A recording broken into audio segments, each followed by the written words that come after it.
truth of the matter is that most people don't realize that the majority of people suffer their first major heart attack on Monday morning between 8 a.m. and 9 a.m. People getting ready to go to jobs that they don't like, jobs that are making them sick. What is it that you could love doing 7 days a week that'll bring a smile to your face? Think about that. You've got to start saying yes to your life. You've got to start saying yes to your dreams, yes to your unfolding future, yes to your potential.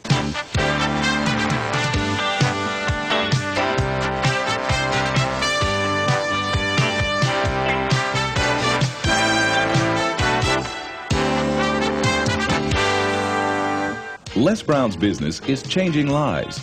He touches thousands of people each year. He talks to Fortune 500 companies and to personal development groups about how to find success and fulfill your dreams. In essence, his best message is himself, because Les Brown knows what it is to have come up the hard way. Les and his twin brother were adopted at the age of 6 weeks by Miss Mamie Brown, a single woman with little money and a big heart. The boys grew up in the low-income area of Liberty City outside Miami, Florida. In the 5th grade, Les was mistakenly labeled EMR, educably mentally retarded, and he became a child nobody thought would amount to anything.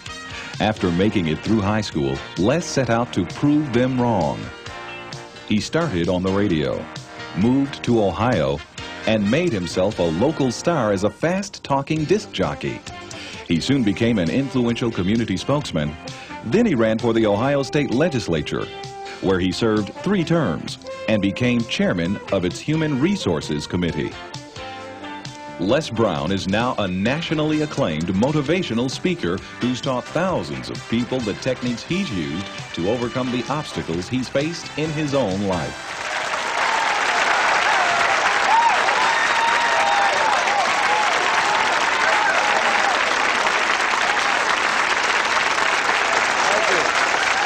Thank you very much. Thank you. You guys look like you're ready. Repeat after me, please. This is my decade. This is my decade. You know, every year I used to say, this is my year. But ladies and gentlemen, one good year won't be enough for me. How many of you can use a good decade? Raise your hands, please. Fantastic. All right, now, here's what I want to do. I want to share with you how you can begin to make this your decade. How many of you know within yourself, if you ask yourself the question, have I done all that I'm capable of doing or being and living up to my potential, how many of you have to really answer, no, I have not done all that I can do? Raise your hands, please. Okay, very good. Now, here's what we know.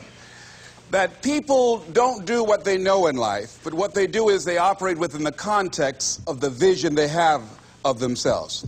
So what I want to share with you is how to begin to get a larger vision of yourself and how to begin to make this your decade. Because in order to do that, it's going to be very challenging. It's going to require a lot of work on your part, an ongoing process of personal and professional self-mastery. And it's going to require that you begin to see yourself worthy of the requirements in terms of effort, in terms of commitment, in terms of action, in terms of preparation, or whatever it is that you need to do in order to take your life where you want to take it. So one of the first things I ask you to do is I want you to look at your life right now and think about something that's important to you, something that gives your life a sense of value. Think about something that you'd like to have, or something you'd like to create for you or your family or for society.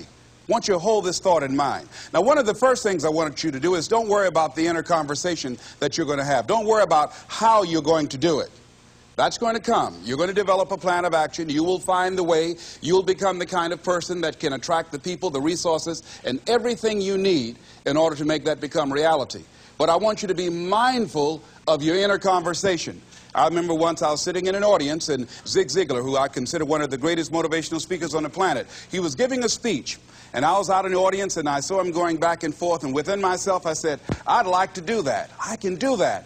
And I leaned over to the guy next to me. I said, how much do they pay him to do that? And he said, $5,000. I said, I know I can do that. And I admired him. And then On the way home, when I was driving from Tampa, Florida, back to Miami, Florida, my inner conversation kicked in, and it said, Les Brown, you can't do that. You don't have a college education. Les Brown, you can't do that. You don't have the money. You don't have the contacts. You've never worked for a major corporation. What makes you think that you can make more in 1 hour talking than you've made working for a whole month? Now, I want to ask you a question.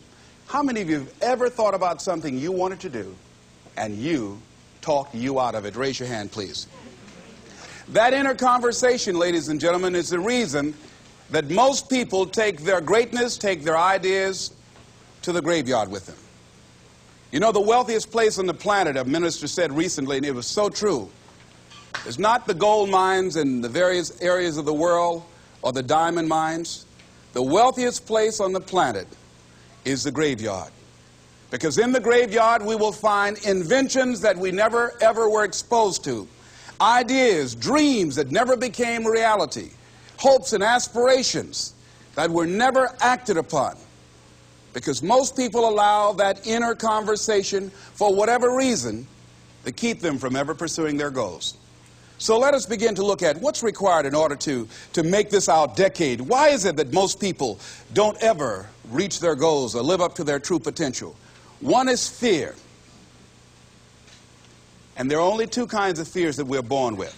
The fear of falling and the fear of a loud sound.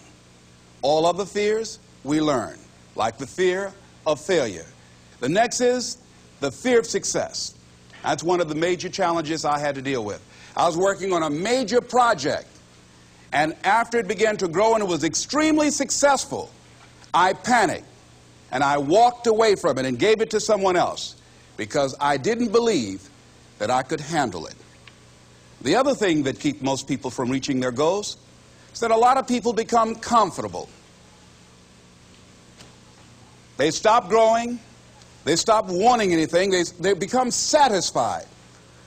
They stop looking at ways in which they can improve themselves. They stop putting things in front of them. I was reading something by a great man, George Bernard Shaw, and he said something to the effect that to have succeeded is to have finished one's business on earth.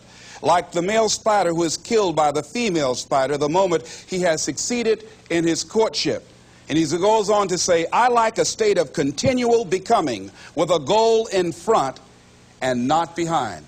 I remember after giving a speech at a major corporation, a gentleman came up to me who was up in years, and he said, you know, that's real great motivation for you young guys, but I've done all my work. There's nothing else for me to do. I said, oh, yes.